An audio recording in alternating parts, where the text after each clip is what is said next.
नमस्कार, स्वागत है आप सभी का N24 न्यूज़ में। फिलहाल आजकल देखा जा रहा है कि काफ़ी प्रश्न बैंकों के निजीकरण को लेकर सामने आ रहा है और कहीं न कहीं ये सुर्खियों में भी बना नज़र आ रहा है। जैसा कि आप सभी जानते हैं, 19 जुलाई 1969 में बैंक का राष्ट्रीयकरण किया गया था और आज स्थिति ऐसी विकट हो गई है कि इसको कहीं न कहीं एक निजीकरण का मोड़ दिया जा रहा है।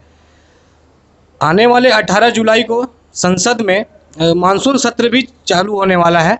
हमारे साथ मौजूद हैं बैंकिंग ट्रेड यूनियन के जाने माने नेता संजय दास जी। आइए इनसे जुड़ते हैं और इनसे इनका विचार जानते हैं कि बैंकों के निजीकरण को लेकर क्या कहना है इनका। N24 न्यूज़ में आपका बहुत बहुत स्वागत है सर। नमस्ते। जो ये 18 जुलाई से मानसून सत्र चलने वाला है संसद में, इसको लेकर आपका क्या प्रतिक्रिया रहेगा इसमें बैंकिंग के नज़रिए से? हाँ, देखिए, एक्चुअली पिछले जो बजट सत्र था उसी में हमारे निर्मला सीतारमण जी, माननीय अर्थ मंत्री ने उन्होंने घोषणा की थी कि 2 बैंकों को निजीकरण करने का उन्होंने मंशा व्यक्त की थी। तो आप कुछ दिन पहले से हम लोग सुन रहे हैं कि हमारे जो डीपम है और नीति आयोग है, ये बोल रहे हैं एक्चुअली कि हमारे बैंकिंग सेक्टर का 1970 और 1980 ये जो banking companies acquisition and transfer of undertaking act है और 1969 का बैंक नेशनलाइजेशन एक्ट है, उसके तहत हर सरकारी बैंक में सरकार की हिस्सेदारी मिनिमम मीन्स न्यूनतम आपको 51% रहना चाहिए। 51% का नीचे आने से ही उसको बेसरकारी हो जाते हैं, सरकारी जो हिस्सेदारी कम हो जाने से। अब सुन रहे हैं कि आप ये बोल रहे हैं कि डीपम और नीति आयोग ने बोल रहा है कि सरकार कोई हिस्सेदारी उसमें रखना नहीं चाहते हैं, उनका जो सारे हिस्सेदारी वो हटाना चाहते हैं। तो उससे ये प्रतीत होता है कि सारे बैंकों का निजीकरण, सारे बैंकों का विलय का ये एक तो प्रयास इस जो मानसून सत्र का ये जो अधिवेशन जो शुरू होने वाला है उसमें ये होने का शंका है। ये शंका को लेकर के हम लोग तो बहुत पहले से ही विरोध जता रहा है, तो यही हम लोग को शंका लग रहा है कि सरकार ये कोई अपना जो मंशा है इसको वास्तवायित कर सकते हैं। कहीं न कहीं देखा जाए कि प्राइवेट बैंक और गवर्नमेंट बैंक का तुलना किया जाए तो डिपॉजिट और लोन के मामले में प्राइवेट बैंक काफ़ी आगे निकलता जा रहा है। इस पे आपकी क्या प्रतिक्रिया रहेगी? प्राइवेट बैंक कैसे आगे निकलते जा रहा है? हमारे अभी जो देश की जो जनसंख्या जो है उसका 70% लोगों का ये जो अमानत वो हमारे सरकारी बैंक में है और लोन, ये छोटे मोटे जो लोन जो मुहैया किया जाता है, सरकारी जो बहुत सारे जो प्रकल्प को इसको जो मुहैया किया जाता है, चाहे वो प्रधानमंत्री जनधन योजना कहिए, अटल पेंशन योजना कहिए, आपका प्रधानमंत्री स्वनिधि कहिए, या राज्य सरकार की भी कोई भी गवर्नमेंट स्पॉन्सर स्कीम जो होते हैं वो सरकारी बैंक द्वारा ही किया जाता है। और ये जो लोन जो है, छोटे मोटे लोन और मध्यम वर्ग की जो लोन है वो सरकारी बैंक ही देते हैं और प्राइवेट बैंक तो बड़े बड़े कॉर्पोरेट को कुछ बैंक देते हैं, दैट टू वो उन लोगों ने जो देते हैं वो है रिटेल लोन। और ये जो बड़े जो कॉर्पोरेट लोन जो होते हैं ये सारे सरकारी बैंक ही देते हैं। इन लोग सिर्फ रिटेल लोन देते हैं और हम लोग वर्किंग कैपिटल से लेकर के, टर्म लोन से लेकर के, एजुकेशन लोन से लेकर के हम सारे चीज़ हम ही लोग देते हैं। कोई सरकारी बैंक एजुकेशन लोन नहीं देता है, जो कि आज ये जो युवा पीढ़ी है उनको उच्च शिक्षा के लिए ये जो लोन चाहिए देश के आने वाले दिनों के लिए, प्रगति के लिए, उसमें एजुकेशन लोन एक बहुत बड़ा महत्व रखता है। वो एजुकेशन लोन देता है सरकारी बैंक। ये छोटे और मध्यम वर्ग के जो किसान है ये किसान लोन देते हैं सरकारी बैंक, क्योंकि ये जो हमारे जो रिजर्व बैंक ऑफ इंडिया का जो नियम है उसमें आपको 40% जितना लोन होगा वो आपको मीन्स एकदम मैंडेटरीली आपको देना पड़ेगा प्राथमिकता क्षेत्रों को, और 18% लोन देना पड़ता है किसानों को, क्योंकि ये अगर हम नियम नहीं मानेंगे तो हमारे रिजर्व बैंक द्वारा हमारे फाइन हो जाएगा। और आप बोलेंगे कि प्राइवेट बैंक इसको कैसे पूरा करते हैं? प्राइवेट बैंक जो करते हैं प्रायोरिटी सेक्टर का नाम से ये लोगों ने सर्टिफिकेट खरीद लेता है रिजर्व बैंक ऑफ इंडिया और RRB से, लेकिन असलियत में प्रायोरिटी सेक्टर लोन इन लोग नहीं देते हैं, किसान लोन नहीं देते हैं। 18% जो भरपूर्ति इन लोग जो करते हैं ये करते हैं, सर्टिफिकेट खरीद लेते हैं गवर्नमेंट का, लेकिन असल में गांव-गांव में जा करके गरीब किसानों को प्राइवेट बैंक लोन नहीं देता है, क्योंकि देंगे कैसे? गांव वाला क्षेत्र में तो हमारे जो बैंक है देश की कोने कोने छाए हुए हैं, प्राइवेट बैंक का कहाँ शंका है गाँव में? अगर बैंक का प्राइवेटेशन हुआ तो किस वर्ग के लोग इससे ज़्यादा प्रभावित होने वाले हैं? देखिए, अगर प्राइवेटेशन होगा तो मैं तो कहूँगा कि देश के सारे लोग ये कठिनाई में आ जाएंगे, क्योंकि ये गरीब किसान से लेकर के मध्यम वर्ग के जो एंटरप्रेन्योर है, जो स्मॉल बिजनेसमैन है, जो छोटे मोटे दुकानदारी करते हैं, वो लेकर के बड़े बड़े कॉरपोरेट जो इंफ्रास्ट्रक्चर लैंडिंग होता है ये भी सरकारी बैंक देते हैं। ये लेकर के एजुकेशन लोन तो मैंने बोला ही है, और आम जनता का ये जो जमा पूंजी ये जो रहते हैं ये भी सुरक्षित नहीं रहेगा, क्योंकि आपको मालूम है ऐसे सरकारी बैंक रहेगा तो कहीं आपका अमाउंट का अगर कोई आपका डिपॉजिट अगर रहता है तो गवर्नमेंट सॉवरेनिटी जो गारंटी जिसको बोलते हैं उसके तहत ये सुरक्षित है। आज देखिए क्या है, एफआरडीआई बिल का तहत नया जो एफआरडीआई बिल का जो नया कानून हुआ उसमें 5 लाख तक ही सुरक्षित है। पहले 1 लाख था, अब 5 लाख तक सुरक्षित है। लेकिन 5 लाख का ऊपर क्या होगा, तो सरकार तो बोल ही रहे 5 लाख तक सुरक्षित है। मीन्स 5 लाख का ऊपर जो लोग डिपॉजिट रखते हैं अगर कोई बैंक डूबेगा तो ये पैसा पानी में चला जाएगा, मतलब इनसिक्योर हो जाएगा। और क्या होगा, ये जो टोटल जो बैंकिंग जो प्रणाली ये थोड़ा सा कीमती हो जाएगा, क्योंकि ये हाई कॉस्ट वाला हो जाएगा। आज देखिएगा कि प्राइवेट बैंक में लोग आम जनता घुस नहीं पाता है। क्यों? प्राइवेट बैंक का मिनिमम जो बैलेंस चार्ज जो होता है ज़्यादा है, और उनका हाइड एंड सीक बहुत सारे चीज़ रहता है, हिडन कॉस्ट बहुत रहते हैं। हमारे यहाँ क्या कोई भी आ जा सकता है, गरीब किसान भी आ सकता है, भीख मंगा भी आ सकता है, 10 रुपया भी आप जमा कर सकते हैं, 100 रुपया भी जमा कर सकते हैं। ये लोगों का ट्रस्ट विश्वास का जाएगा है। ये आम जनता का बैंक है, ये सरकारी बैंक। कहा जा रहा है कि सरकार का किसी भी बैंक के साथ 51% का से ज़्यादा तक का पार्टनरशिप होना चाहिए, तब एक बैंक चल पाता है, और सरकार इससे अपना पलड़ा खींचती हुई नजर आई है। इस पे क्या राय रहेगा आपका, क्या कहना? देखिए सरकार की ये किस तरफ इशारा कर रही है? इस इशारा तो है, प्राइवेटाइजेशन का तरफ इशारा है, लेकिन सरकार का भी इसमें कहना है कि हमारे जो बजट हमारे जो डिसइन्वेस्टमेंट का टारगेट जो है, एक्चुअली क्या है, सरकार बोल रहे हैं कि हमारे फिस्कल डेफिसिट है, फिस्कल डेफिसिट को पूरा करने के लिए ही ये बोल रहा है कि हमारे जो डिसइन्वेस्टमेंट जो टारगेट है ये बैंक को बेच करके ये पैसा हम वसूली करेंगे तो हमारी फिस्कल डेफिसिट को ये भरपाई करेगा।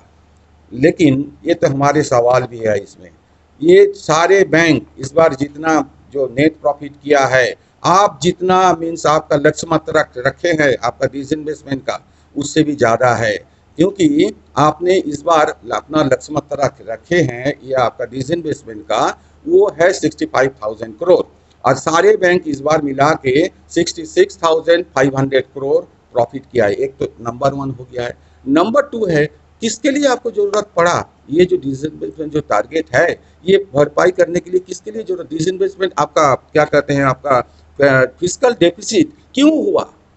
आप आंकड़े देखिएगा तो फाइनेंशियल कमीशन 2000 मीन्स ये 15 तक का फाइनेंशियल कमीशन का अगर आप रिपोर्ट देखिएगा उसमें देखिएगा कि भारत सरकार की जो टोटल जो आपका मीन्स जो क्या कहते हैं आपका जो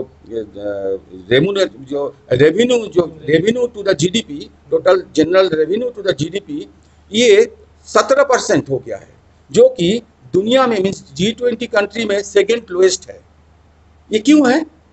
ये है क्या tax ratio to the GDP ये भी घट गया है, क्योंकि आप बड़े बड़े लोगों से आप कॉर्पोरेट टैक्स नहीं ले रहे हो, कॉर्पोरेट टैक्स को आप छूट दे रहे हो। कॉर्पोरेट टैक्स को छूट दे रहे हैं, इसका मतलब है क्या आपका रेवेन्यू अर्निंग नहीं हो रहा है। मीन्स आप हर टाइम आप सोच रहे हैं कि बड़े बड़े कॉर्पोरेट को मैं संतुष्ट करूंगा, कॉर्पोरेट से टैक्स नहीं ले रहे हैं, जिन्होंने देश से कमा रहे हैं और बैंक से लोन ले करके वो बाहर भाग रहे हैं या ये कॉर्पोरेट डिफॉल्टर बन रहे हैं, उसके लिए उनका पीछे कोई आपका सख्त कोई कानूनी कार्रवाई नहीं किया जा रहा है, कोई कानूनी व्यवस्था भी लागू नहीं किया जा रहा है, लेकिन उनको छूट दिया जा रहा है। बिहार कार्ड का नाम से इन लोगों को बहुत सारे छूट दिया गया है। अगर आप उनसे अगर कॉर्पोरेट टैक्स का वसूली अगर ठीक होता, अगर डायरेक्ट टैक्स अगर आप ठीक से वसूली करते तो आपका ये जो फिस्कल डेफिसिट है ये फिस्कल डेफिसिट नहीं होता। आप फिस्कल पॉलिसी को आप मॉनिटरी पॉलिसी का ऊपर आप थोप रहे हैं। मॉनिटरी पॉलिसी क्या है? आपका बजट का बाहर जो चीज़ होता है वो है आपका मॉनिटरी पॉलिसी। मॉनिटरी पॉलिसी का मतलब यही है कि बैंक को बेचेंगे, पीएसयू को बेचेंगे, बेच करके डिसइन्वेस्टमेंट करेंगे। लेकिन ये करके आपको फायदा क्या है? 1 साल आपका टारगेट पूरा होगा, अगला साल क्या कीजिएगा? यही सब बैंक तो आपको डिविडेंड दे रहा है, यही सब बैंक तो आपको टैक्स दे रहा है। इसलिए हम लोग बोल रहे हैं गोल्डन गूस, इसको कटिए मत। ये हमारे फैमिली सिल्वर है, एक बार बेच करके आप तो एक बार तो खा जाइएगा, अगला साल से जिएगा कैसे? इसलिए हम लोग बोल रहे हैं कि गोल्डन गूस को मत काटिए, इसको विनष्ट मत कीजिए। ये आपको आने वाले दिनों में भी आपको सहायता करेगा, देश के हित के लिए आपको सहायता करेगा। ये बैंक निजीकरण कोई देश के हित के लिए नहीं है। बैंक निजीकरण का पक्ष में आप भी देखिए, आप भी गणतंत्र का बहुत बड़ा स्तंभ होते हैं, चौथा स्तंभ हम तो कहते हैं, लेकिन बहुत बड़ा स्तंभ होते हैं। आपका भी दायित्व है लोगों को समझाना, क्योंकि ये अगर बैंक प्राइवेटाइजेशन हो जाएगा, देश का अर्थनीति चूर चूर हो जाएगा। आम जनता उस टाइम रो करके भी कुछ नहीं कर पाएंगे। हर आदमी को इसका मीन्स बैंक निजीकरण का इसका ठेस पहुंचेगा। इसके पहले भी देखा गया कि कुछ समय पहले काफी बैंकों को एक दूसरे के साथ मर्ज किया जा रहा था। इस पे क्या प्रतिक्रिया रहेगी? देखिए, मार्च बोलिए ना, 2+2 जोड़ने से 4 ही होता है, 3 भी नहीं होता है, 5 भी नहीं होता है। 2 बैंक जोड़ देने से आपका फायदा क्या हुआ? 3,500 का ब्रांच बंद हो गया है, उसमें से कितना लोगों का नौकरी चला गया है। ग्राहकों से पूछ लीजिए, ग्राहक सेवा का क्या क्वालिटी घट गया नीचे, क्योंकि एक बैंक का साथ एक बैंक का, ये हम लोग जिसको बोलते हैं साइनर्जी, मीन्स कल्चरल मील नहीं हो सकता है, तालमेल नहीं हो सकता है। वो हर बैंक का इसका जो वर्किंग कल्चर एक है, अलग अलग है। वो दोनों बैंक अगर मिल जाता है तो वर्किंग कल्चर मिलता नहीं है, उसका असर पड़ता है ग्राहक सेवा का ऊपर। कोई फायदा उसका नहीं हुआ, बल्कि कुछ लोगों का नौकरी गया है, रोजगार सृजन बंद हुआ है। आज हमारे भारत जैसा देश में जहां रोजगार सृजन ज्यादा से ज्यादा होनी चाहिए, आप रोजगार को आप संकोचन कर रहे हैं, जो कि देश विरोधी काम है। ये नहीं करनी चाहिए। आप सरकार की इस नीति का कड़ी निंदा करते हैं, और आने वाले दिनों में अगर इसके प्रति कोई एक्शन लिया जाता है, सरकार बैंकों को प्राइवेटाइजेशन की तरफ ले जाती है, तो फिर आपका क्या एक्शन रहने वाला? देखिए, इसके लिए क्या करना? हम लोग जो एक्शन लेंगे, हम लोग शांतिपूर्वक एक्शन लेंगे, रोड पर जाएंगे, हल्ला करेंगे, स्लोगन देंगे, हो सकता है कि धर्मघट करेंगे, लेकिन हम तो देखिए बैंक का एम्प्लॉय है, हम ऐसा कोई कूद नहीं सकते हैं, डंडा लाठी नहीं मार सकते हैं, पत्थर नहीं फेंक सकते हैं। हम लोग तो शांतिपूर्वक आंदोलन करेंगे, सहज तरीके से हम लोग करेंगे। उसका साथ हमारा ग्राहक भी जुटे हैं, अब तक हमारे ग्राहक भी जुट चुका है, और समाज के सर्व स्तर के लोग, वो टीचर कहिए, स्टूडेंट कहिए, बिजनेसमैन कहिए, सारे लोग हम लोग के ऊपर सपोर्ट है, क्योंकि सारे लोग इस सरकारी बैंक से लाभान्वित है। सारे लोगों का सरकारी बैंक से लाभान्वित हुआ है। लोग ये भी जानता है 1969 के बाद एक भी सरकारी बैंक का विलय नहीं हुआ। आज जो सरकारी बैंक का थोड़ा बहुत जो एनपीए जो हो रहा है, ये हो रहा है, ये सारे प्राइवेट कंपनीज का चलते हुआ है। एक भी देखा ये सरकारी कंपनी का चलते, डूबने का चलते सरकारी का बैंक का ऊपर ठोप आया है, ऐसा नहीं है। IL&FS ये सबसे बड़ा एनबीएफसी है, ये भी डूब गया। ये डूबने के बाद किसको आना पड़ा? स्टेट बैंक को आना पड़ा, LIC को आना पड़ा। उसका पहले ग्लोबल ट्रस्ट बैंक ये डूब गया था, प्राइवेट संस्था है, ये डूब गया। उस टाइम ओरिएंटल बैंक को, कॉमर्स को आना पड़ा। ये कुछ दिन पहले PNC डूब गया है, लक्ष्मी विलास बैंक डूब गया है, उसका बाद DHFL डूब रहा है। इसमें कौन आ रहा है? सरकारी बैंक ही आ रहा है। और आप देखिएगा कि 1991 से लेकर के आज तक जितना बेसरकारी बैंक डूबा है, उसको बचाया है, उसको गोदी में ले लिया है यही सरकारी बैंक। कल अगर कोई बेसरकारी बैंक अगर डूबेगा तो लोग कहाँ जाएंगे? लोगों को इस सब चीज़ को पता है। जी, सरकारी बैंक अगर नहीं रहेगा तो बचाने वाला कोई नहीं रहेगा। उस टाइम लोगों का पैसा जाएगा, वो जो मैंने बोला 5 लाख का ऊपर पैसा पानी में चला जाएगा। अच्छा, लोगों में कहीं ना कहीं ऐसी धारणा देखी जाती है कि लोग प्राइवेटेशन की तरफ ज़्यादा झुकाव दिखा रहे हैं, कि जैसे प्राइवेट बैंक होने से उनको बेहतर सेवा मिलेगी, सरकारी बैंक में बेहतर सेवा नहीं मिलती है। ये जो उनके अंदर विचार है, गलत विचार है या सही विचार है, इसको आप जनता के प्रति रखें। देखिए, लोगों का गलत विचार नहीं है, लोगों का सही विचार ही है, लेकिन ये आम जनता का विचार नहीं है। क्योंकि कितना संख्यक लोग प्राइवेट बैंक में घुसता है, ये पहले देख लीजिए। जो लोग गिने चुने 5%, 10% बेसरकारी बैंक में, प्राइवेट बैंक में घुसते हैं, उनका धारणा ये है। लेकिन बाकी जो 90% लोग तो सरकारी बैंक में ही आते हैं, उनका साथ ही उनका नाता जुटा हुआ है। फिर भी इनका भी कहना है कि हाँ, सर्विस उतना अच्छा नहीं है। इसका भी कारण है, इसका भी कारण बैंकर लोग नहीं है, इसका भी कारण है सरकार के नियम। क्योंकि जितना संख्यक नियुक्ति होनी चाहिए उतना नियुक्ति नहीं हो रहा है। जहाँ पहले जिस शाखा में 12 लोग काम करते थे या 15 लोग काम करते थे, वहाँ 2 लोग काम कर रहे हैं। और उसी का ऊपर से हम पर थोपा गया है जनधन योजना का अकाउंट खोलना। उसका ऊपर हमसे थोपा गया, कोरोना काल में आप देखे होंगे कि प्रधानमंत्री गरीब कल्याण योजना, कतार में लोग लगे हुए थे। जहां जिस टाइम प्राइवेट बैंक में कोई लोग आता भी नहीं था, उस टाइम हमारे सरकारी बैंक में, गांव का बैंक में, ब्रांच में कतार, बहुत बड़े बड़े लंबे लंबे कतार लगे हुए थे। 1000 2000 एक दिन में। कोरोना काल में जिस टाइम लोग डरते थे लोगों का साथ बात करना, लोगों से मिलना, उस टाइम 1000 2000 हर हमारे ग्रामीण शाखा को लोग जुटते थे, हम लोग दिए हैं। अभी भी कोई सरकारी बैंक में आकर के देखिए, बहुत लोग आते हैं। हमारे जो कस्टमर बेस है बहुत ज़्यादा है। पहले हम लोग इन लोगों को सेवा दे पाते थे क्योंकि उस संख्या में हमारे कर्मी संख्या था। अब हमारे कर्मी संख्या नहीं है। वो तो करीब 1.5 लाख जो पोस्ट जो है ये वैकेंट पड़े हुए हैं, लेकिन नियुक्ति नहीं हो रहा है। अभी सरकार का नया एक तो दिमाग में क्या घुस गया है कि स्थायी पद को विलोप कर दो, अस्थायी लोगों को नियोग कर दो।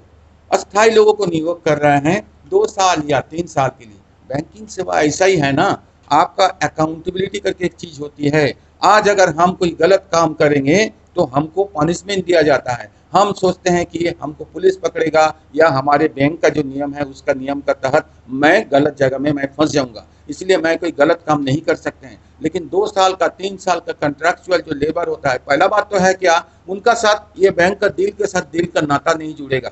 और दूसरा चीज है कि उनका उतना अकाउंटेबिलिटी रिस्पॉन्सिबिलिटी नहीं रहेगा, इसलिए ग्राहक सेवा और खराब होगा, अनसेफ हो जाएगा। और उसका बाद आप हमारे आम जनता या युवाओं का साथ खिलवाड़ कर रहे हैं, क्योंकि 3 साल का बाद जब उसको बैंक से का नौकरी खत्म हो जाएगा, वो जाएगा कहाँ, क्या करेगा क्या, ये सब भी तो सोचना है। लेकिन हम लोग ये कहते हैं कि नियुक्ति कीजिए और सुशासन मीन्स शासन को बढ़िया कीजिए। और ये बैंकिंग सेवाएं को, ये जो पॉलिटिकल जो इंटरफेरेंस है, ये जो हस्तक्षेप है, राजनीति का हस्तक्षेप, राजनीतिक नेता का ये जो हस्तक्षेप है, इससे ये बाहर रखिए।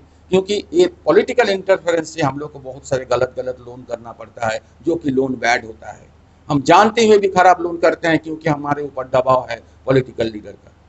तो इसीलिए मैं कहूँगा कि सुशासन होनी चाहिए और पॉलिटिकल लीडर से बाहर होना चाहिए और नियुक्ति होनी चाहिए। और बड़े बड़े जो कॉर्पोरेट जो डिफॉल्टर है उसके लिए कानून बनना चाहिए और कानून सशक्त कानून होनी चाहिए और उनका अगेंस्ट में कानूनी कार्रवाई जबरदस्त होनी चाहिए। क्योंकि ये लोगों को देखने में भी अच्छा नहीं लगता है, क्योंकि लोगों का पैसा लेकर के इन लोग भाग रहा है। जैसे नीरव मोदी हो, मेहुल चोस्की हो, जैसे नीरव संसारा हो, और बहुत सारे हैं, जो जतिन मेहता हो, कोई भी हो, ये लोग बैंक के साथ आम जनता का पैसा चोस करके बाहर चला जा रहा है, पैसा नहीं दे रहा है और छोटे छोटे लोगों का हम लोग वसूल कर लेते हैं। ये देश के लिए, नागरिक के लिए ठीक नहीं है, क्योंकि हमारे अर्थनीति ऐसे ही होते जा रहा है कि गरीब और गरीब होते जा रहा है और अमीर होते जा रहा है।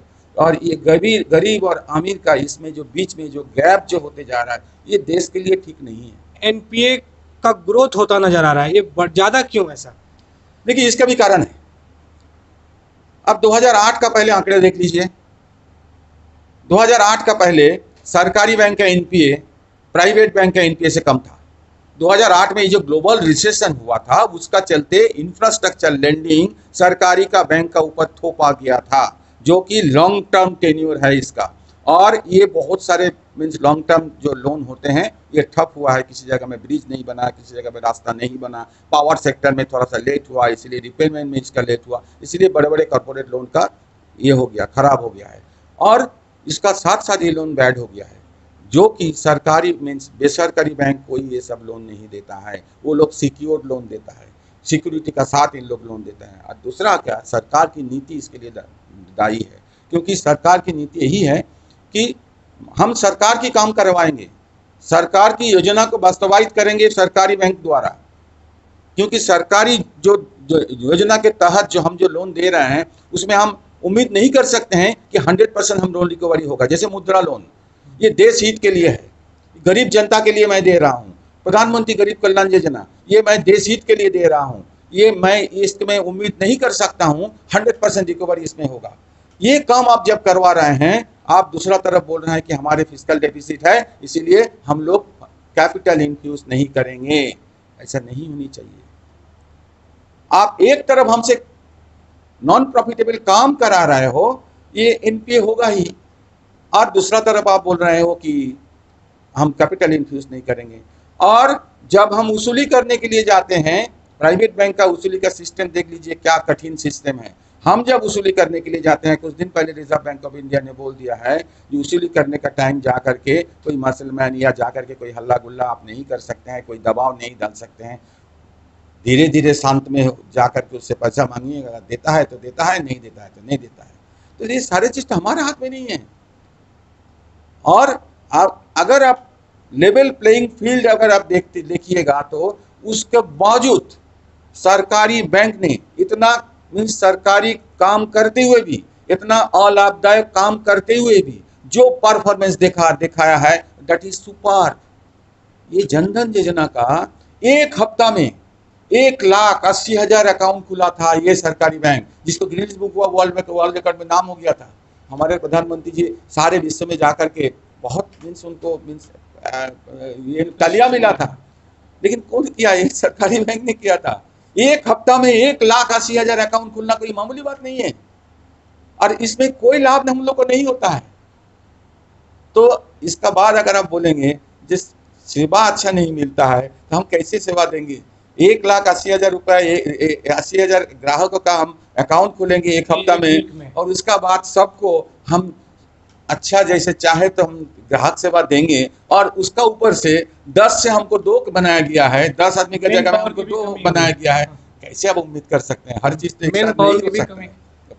कहीं ना कहीं तो आपको तो एक जगह में तो आना पड़ेगा। उसका बाद भी, इतना होने का बाद भी सरकारी बैंक के लोग इतना सर्विस देना, इतना तरक्की कर रहे हैं, वो कोई कहा नहीं जा सकता। बहुत बहुत धन्यवाद आपका कीमती समय देने के लिए हमारे चैनल को। तो फिलहाल आप सुन रहे थे ट्रेड यूनियन के बड़े नेता संजय दास को, जिन्होंने बताया कि बैंक प्राइवेटेशन होने के बाद क्या स्थिति हो सकती है, कितना बड़ा रिस्क हो सकता है। फिलहाल यहीं छोड़े जाते हैं आपको। आगे की खबरों के लिए बने रहें N24 न्यूज़ के साथ। धन्यवाद।